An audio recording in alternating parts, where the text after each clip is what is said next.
Y'all come on in. We're at B. Sweeney's, and my friend Barb is the chef of the day. Now, these are crepes and mixed vegetables and a nice soft roll that I'm having. So, I'm not going to cook today, y'all, but suffice it to say, I'm getting ready to eat a really great, delicious meal.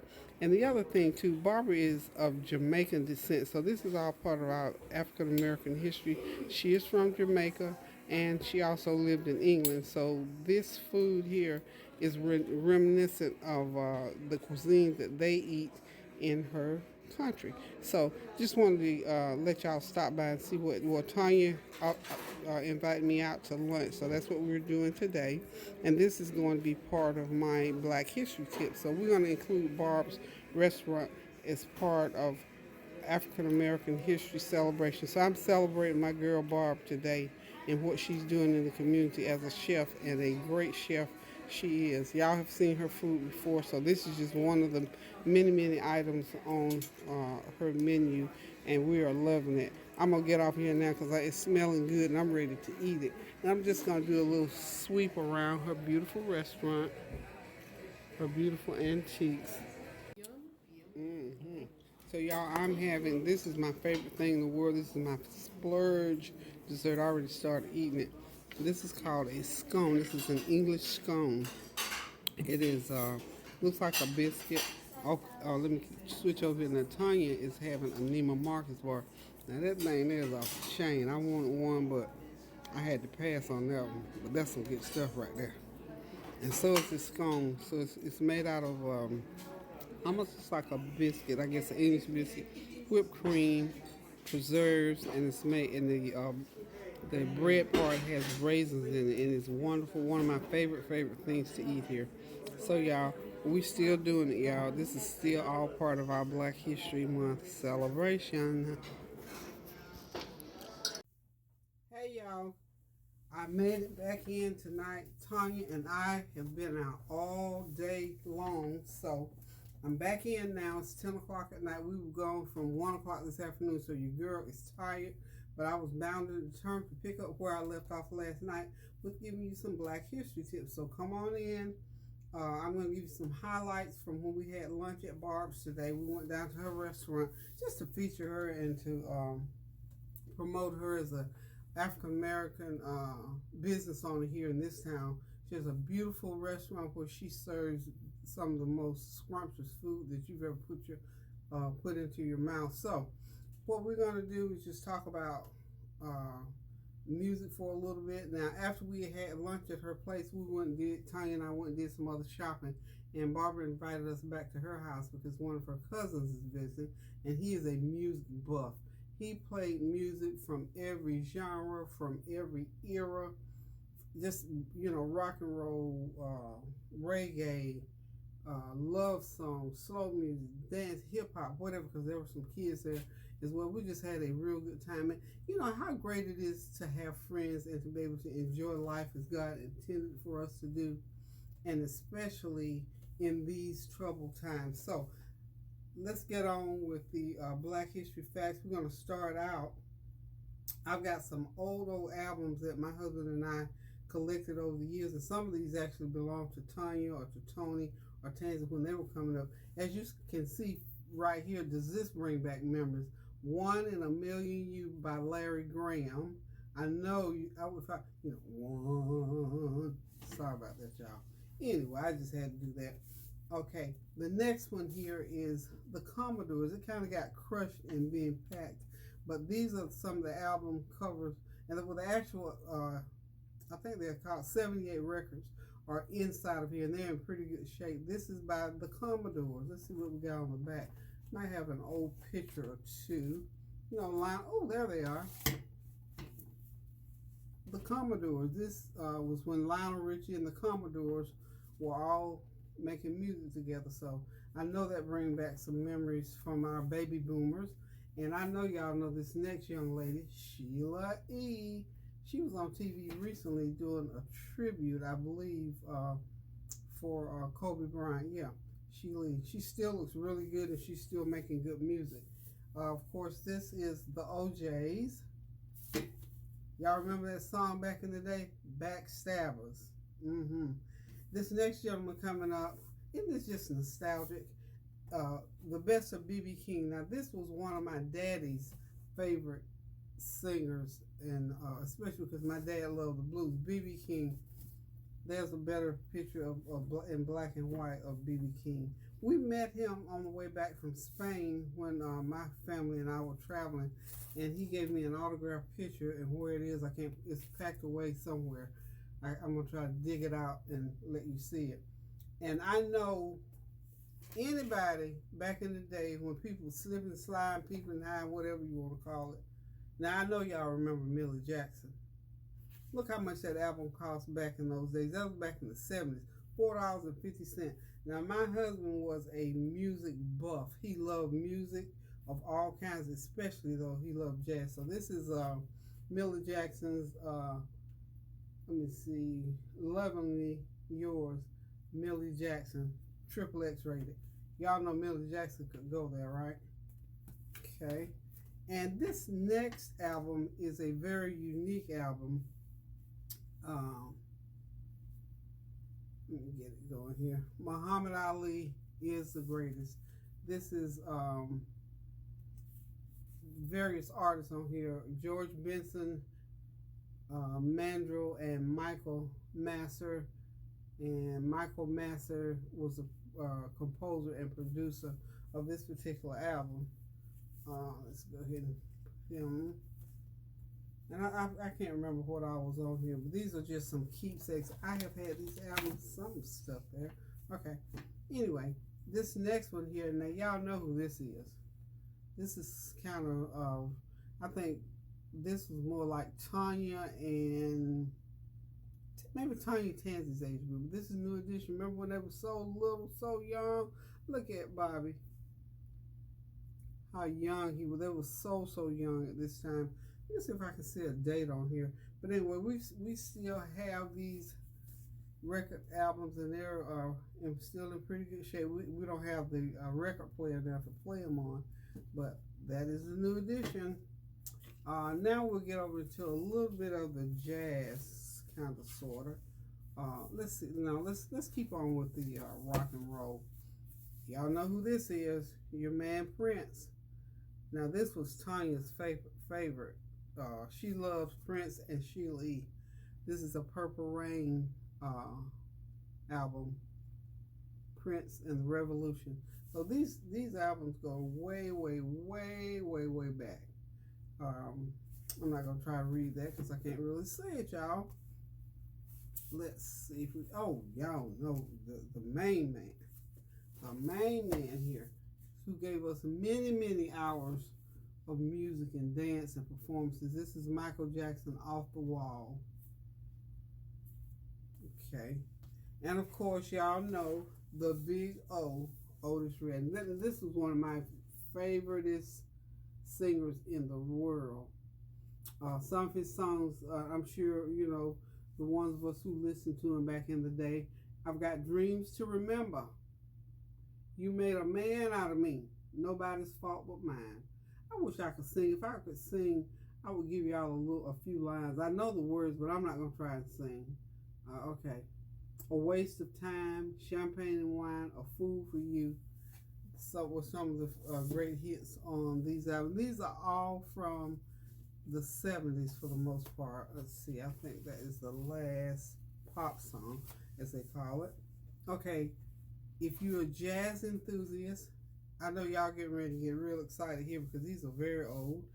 This is the best of Dexter Gordon. Now, my husband loved himself some jazz. He loved all music, but jazz was his thing, and these are some of his favorite artists.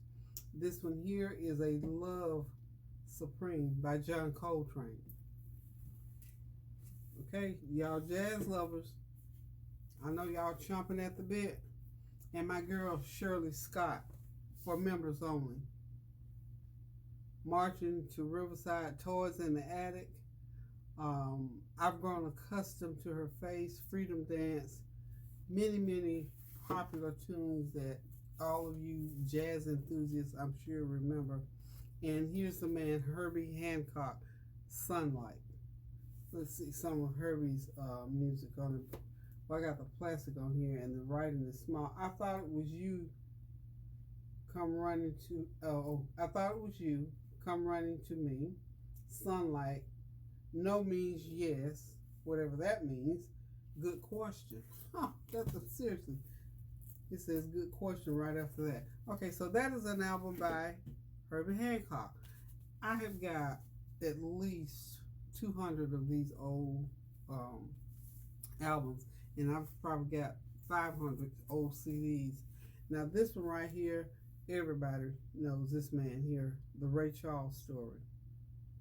Now y'all remember, tell me what I say, mess around, talking about you, I've got a woman, hallelujah, I love her so, don't you know, the sun's gonna shine again, the right time, I'm moving on, losing. Just on and on music. This is I think there's 2 or 3 albums in here.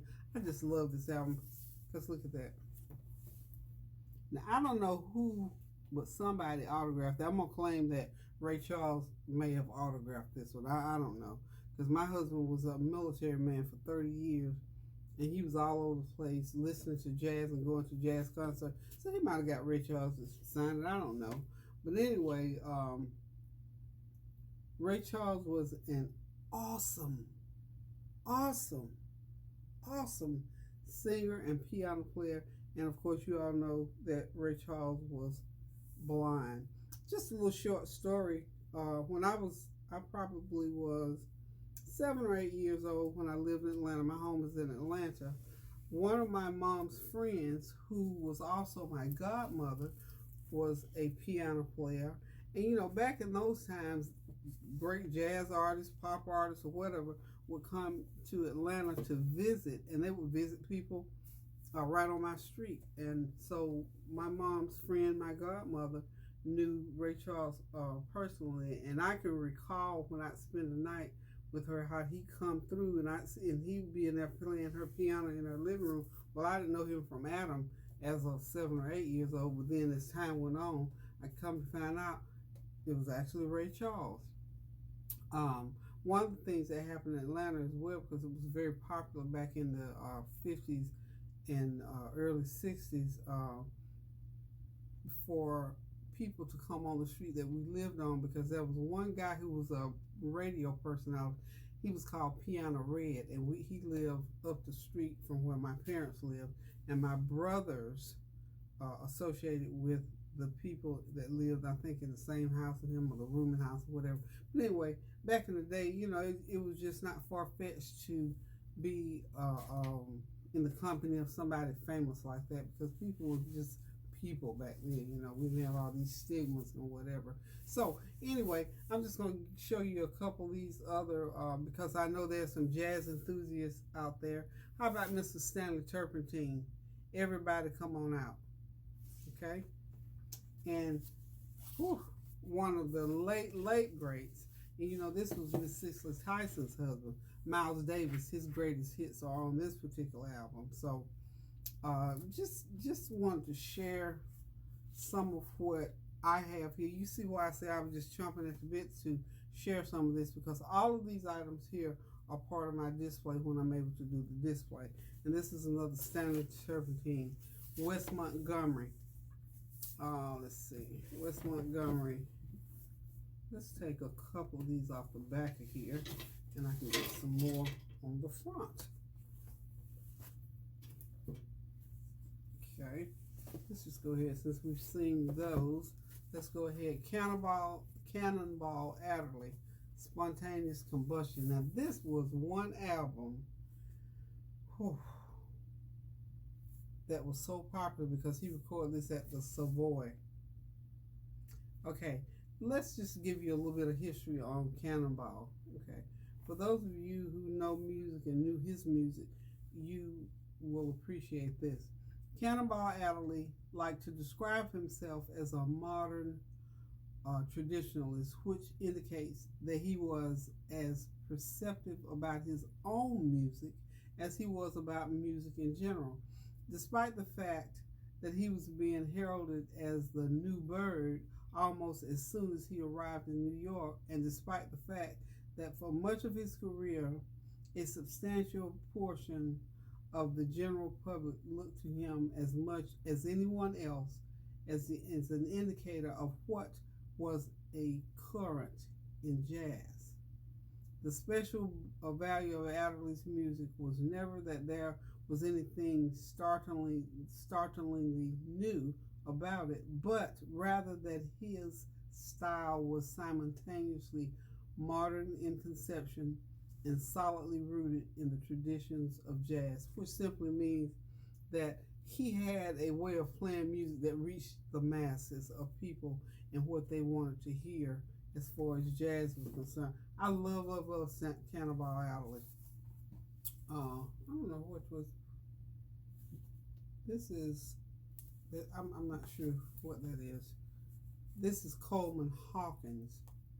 Today and Now, the Coleman Hawkins Trio. Now I don't know how many people remember this, but as you can tell, this is an old album. This album here says it was recorded in 1963. So you see how old that one is. This album is about what, over 50 something years old. So most of this music, like I say, is very, very old music. We have kept it over the years, kept it packed away, and tried to take very good care of it. Grover Washington Jr., Wine Light. Roland Kirk, We Free the Kings. And let's see, I got a couple more on here. I'll just go ahead and show you these last one. Sonny Rollins says this was one of my husband's favorite, this Sonny Rollins one. Little Lou, The Dream That We Fell Out Of. How about that for name of an album? Another one by Sonny Stitt. And I think he must have featured Sadiq Hakim on that particular album. Beautiful album cover. I must say we have taken pretty good care, and they've lasted. And the material that these album covers were made out of must be pretty good. So this last one here says Soul Makossa, Manu Dibango is the original. I'm trying to think. Most of these albums, as I've said, this was made in 1972. As you can see, back in the day when they played, they had a bongo drum, of course, in there because it's of African descent. Nubia Heights, Nights in Zeralda, Hibiscus, Dangwa, Lily, Soul Makossa, and Oboso. So these are African artists. Again, my husband loved, if it was jazz, he loved it. And he let it be known by purchasing all these. Again, I probably got 200 these particular type of albums over there on my little display case. So I just wanted to stop in and just give y'all a little bit more of Black history, and just to let you know that Black history covers a multitude of areas of subject matter: music, dance, cooking, inventing, science, education, all kinds of things. But African American history is so vast and so varied that it would behoove anybody who is interested in history, period, to learn some of these things. So I'm going to give you as much as I can during Black History Month, and even after, I might even take to doing Black History tips because after all, this history existed before February, and it's going to continue to exist after February. And I think it's not too far-fetched to think that there are some people that are going to still be interested. Thank you all for your attention to listening and looking at what I've presented so far, and thank you also for you all that will take up that banner and go ahead and share this. Share what you have.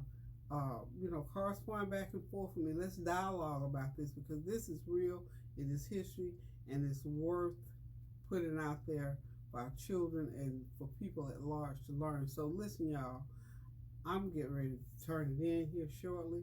I'm going to relax a little bit, and then I'm going to get myself ready for bed so I can start a new day tomorrow, because y'all know the flavor train will be pulling in here. I think we're going to have something real short and sweet tomorrow But nonetheless, thank you guys. I love you so, so, so, so much.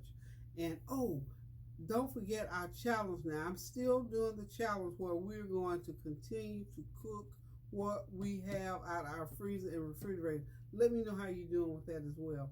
I've been sticking to mine pretty much. I did have to go to the store to get a few seasonings, but nothing major. So we need to sort of don't let that go now. So listen, guys, keep those prayers going up so the blessings will continue to come down. Continue to just pray for each other. If you know someone is in the need of prayer, I've had to do that directly a couple of times this week, and it's just a good thing to be able to do. So keep the prayers going up so the blessings will continue to come down. Continue to consider reconciliation and do it as much and as often as you possibly can. And until tomorrow on the Flavor Train, I'm going to say love y'all, good night, and toodaloo.